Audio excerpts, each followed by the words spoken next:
This week in Louisiana agriculture. So I'm saddened to hear that the U.S. government is shut down over last night.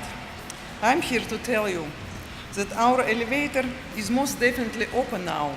Margarita Louis-Dreyfus gets a round of applause as the $150 million renovation of the grain elevator at the Port of Greater Baton Rouge is complete. I'm A.J. Sabine in Mansfield. This week I'll show you how I fought some honeybees and the honeybees won. That just ahead. Country artwork created by a country girl. I'm Taylor Fry, and I'll have her story coming up. Hi, I'm Avery Davidson. Thank you for joining us. Michael Danna is enjoying a week off. The grain elevator at the Port of Greater Baton Rouge is now open. You will still see construction crews at the Louis-Dreyfus Commodities facility putting the finishing touches on the $150 million worth of renovation. It's a sizable investment, and Louisiana is already seeing the returns. With the cutting of the ribbon and a flourish from the band, the Louis-Dreyfus Commodities Export Elevator is officially open for business. Already, farmers have trucks lined up to dump grain. Local commercial manager David Bollock says the elevator already has contracts for 1.5 million bushels of soybeans. We've got about 4 million space here that we can operate in. We're trying to stick with 2.5 million on it. And again, bring in a vessel, start to unload barges, and keep things liquid as we go forward.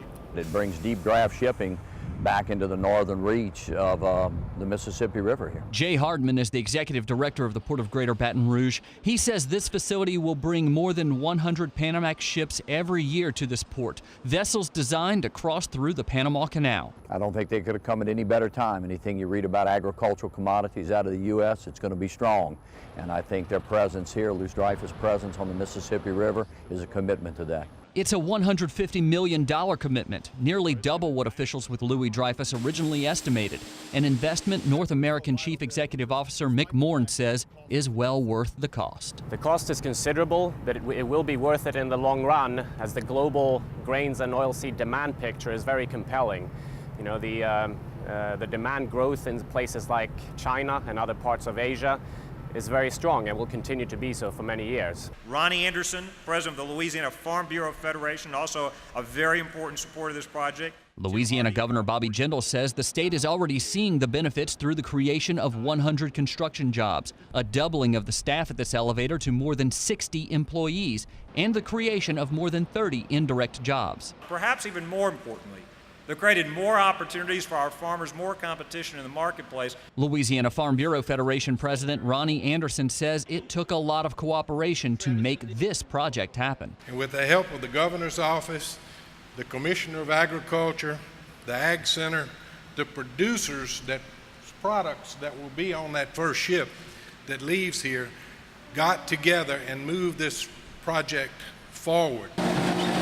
For farmers, having this elevator open again after 18 months of construction is a huge step forward. You know, this is the closest elevator to my farm, and without this elevator here, trucks were having to go 20, 30 miles one way to find an elevator that was taking grain, and those elevators were chock full of trucks because there wasn't enough unloading capacity, whereas this would just be an excellent cog in the wheel to help things roll more efficiently. So it is a great day in Louisiana, and we have great partners, and the future is bright. And we're surrounded with some people that can see that future and the business opportunities ahead.